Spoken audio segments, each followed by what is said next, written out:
ಅಷ್ಟಮಿ ಅಂದರೆ ಉಡುಪಿ ಅನ್ನುವಂಥ ಚಿತ್ರಣ ವಾತಾವರಣ ಇದೆ. ಉಡುಪಿಯಲ್ಲಿ ಇವತ್ತು ಮತ್ತು ನಾಳೆ ಶ್ರೀ ಕೃಷ್ಣ ಜನ್ಮಾಷ್ಟಮಿಯ ಸಂಭ್ರಮ. ಇವತ್ತು ಅಷ್ಟಮಿ, ಆ ಪ್ರಯುಕ್ತ ಕೃಷ್ಣ ಮಠವನ್ನು ಹೂಗಳಿಂದ ಅಲಂಕರಿಸುವ ದೃಶ್ಯಾವಳಿಗಳನ್ನು ಕೂಡ ನೀವು ನೋಡಿರ್ಬೋದು. ಭಾಳ ಚೆನ್ನಾಗಿ ಕೃಷ್ಣ ಮಠವನ್ನು ಭಾಳ ಚೆನ್ನಾಗಿ ಹೂಗಳಿಂದ ಅಲಂಕರಿಸಿದ್ದಾರೆ. ಹಾಗೆ ಮೊಸರು ಕುಡಿಕೆ, ನಾಳೆ ನಡೆಯುವಂಥ ಮೊಸರು ಕುಡಿಕೆಗೆ ಬೇಕಾದ ಗುರ್ಜಿಗಳನ್ನು ಕೂಡ ಅಳವಡಿಸಿರುವಂಥ ದೃಶ್ಯಾವಳಿಗಳನ್ನು ನಾವಿಲ್ಲಿ ಗಮನಿಸಬಹುದು. ಅಂದರೆ ಸಾಂಪ್ರದಾಯಿಕ ರೀತಿಯಲ್ಲಿ ಕೃಷ್ಣನ ಒಂದು ರಥೋತ್ಸವ ನಡೆಯುತ್ತೆ. ಆ ಸಂದರ್ಭದಲ್ಲಿ ಗೊಲ್ಲರು ಮೊಸರು ಕುಡಿಕೆಗಳನ್ನು ಒಡೆಯುವಂಥ ಆಚರಣೆ ನಾಳೆ ವಿಟ್ಲಪಿಂಡಿಯ ಸಂದರ್ಭದಲ್ಲಿ ನಡೆಯುವಂಥದ್ದು. ಇವತ್ತು ಇರುವಂಥದ್ದು ಶ್ರೀಕೃಷ್ಣ ಜನ್ಮಾಷ್ಟಮಿ. ಶ್ರೀಕೃಷ್ಣ ಜನ್ಮಾಷ್ಟಮಿ ಅಂದರೆ ಭಕ್ತರು ಬಹಳ ದೊಡ್ಡ ಸಂಖ್ಯೆಯಲ್ಲಿ ಬಂದು ಕೃಷ್ಣನ ದರ್ಶನವನ್ನು ಕೈಗೊಳ್ಳುವಂಥದ್ದು ಪ್ರತೀತಿ. ಇವತ್ತು ಬೆಳಗಿನಿಂದಲೇ ಬೇರೆ ಬೇರೆ ರೀತಿಯ ಆಚರಣೆಗಳಲ್ಲಿ ಭಕ್ತರು ತೊಡಗಿಸ್ಕೊಳ್ತಾರೆ. ಹಗಲೆಲ್ಲ ಇವತ್ತು ಉಪವಾಸ ಇರ್ತಾರೆ ಅಂತ. ಇಡೀ ದಿನ ಉಪವಾಸ ಇದ್ದು ಕೃಷ್ಣನನ್ನು ಪೂಜೆ ಮಾಡುವಂಥದ್ದು, ಭಜನೆ ಮಾಡುವಂಥದ್ದು, ಈ ರೀತಿಯ ಚಟುವಟಿಕೆಗಳು ಇವತ್ತು ನಡೆಯುವಂಥದ್ದು.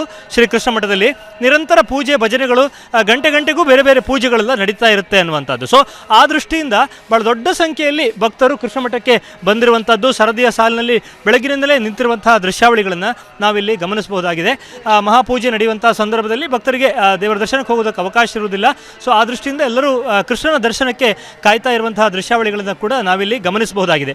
ಭಾಳ ಮುಖ್ಯವಾಗಿ ಏನಂತಂದರೆ ಇವತ್ತು ಸ್ವಾಮೀಜಿಗಳು ಕೂಡ ನಿರಂತರ ಉಪವಾಸದಲ್ಲಿರ್ತಾರೆ. ಬೆಳಗಿನ ಪೂಜೆಯ ಬಳಿಕ ಸ್ವತಃ ಶ್ರೀಕೃಷ್ಣನಿಗೆ ಅರ್ಪಿಸುವುದಕ್ಕೆ ಬೇಕಾದ ಉಂಡೆ ಚಕ್ಕುಲಿಗಳ ತಯಾರಿಯನ್ನು ಸ್ವತಃ ಸ್ವಾಮೀಜಿಗಳೇ ಮಾಡುವಂಥದ್ದು ಒಂದು ಪ್ರತೀತಿ.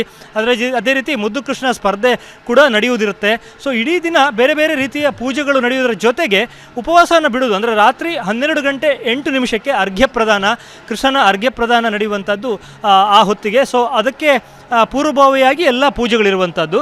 ಶ್ರೀಕೃಷ್ಣ ದೇವರಿಗೆ ಮತ್ತು ಚಂದ್ರ ದೇವರಿಗೆ ಅರ್ಘ್ಯವನ್ನು, ಹಾಲು ಮತ್ತು ನೀರಿನ ಅರ್ಘ್ಯವನ್ನು ಬಿಡುವಂಥ ಒಂದು ಸಾಂಪ್ರದಾಯಿಕ ಆಚರಣೆ ಇರುವಂಥದ್ದು. ಆ ಬಳಿಕ ಕೃಷ್ಣನ ಒಂದು ನೈವೇದ್ಯಕ್ಕೆ ತಯಾರಿಸಿದಂಥ ಉಂಡೆ ಚಕ್ಕುಲಿಗಳನ್ನು ದೇವರಿಗೆ ಅರ್ಪಿಸುವಂಥದ್ದು ಒಂದು ಪ್ರತೀತಿ ಅಂತ.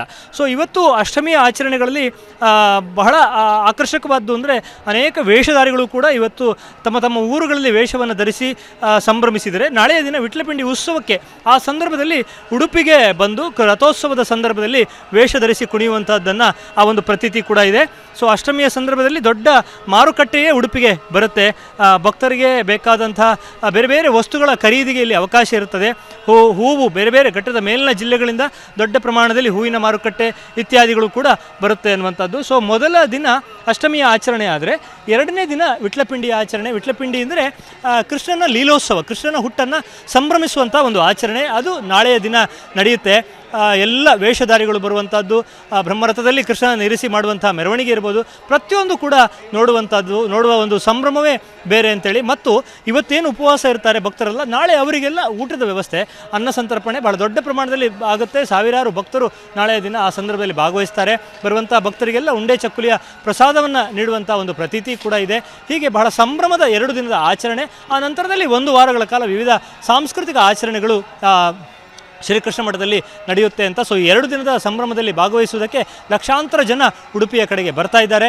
ಸಂಭ್ರಮಿಯ ಕೃಷ್ಣ ಜಪದಲ್ಲಿ ರಥಬೀದಿ ಮಿಂದೇಳ್ತಾ ಇದೆ ಅಂತಲೇ ಹೇಳ್ಬೋದು. ಉಡುಪಿಯಿಂದ ಕ್ಯಾಮ್ರಾಮನ್ ಹರೀಶ್ ಜೊತೆಗೆ ಶಶಿಧರ ಮಾಸ್ತಿಬೈಲು, ಏಷ್ಯಾನೆಟ್ ಸುವರ್ಣ ನ್ಯೂಸ್.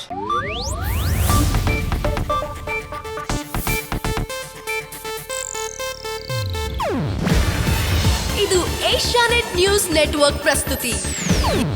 ನೀವು ನೋಡ್ತಿದ್ದೀರಾ ಏಷ್ಯಾನೆಟ್ ಸುವರ್ಣ ನ್ಯೂಸ್.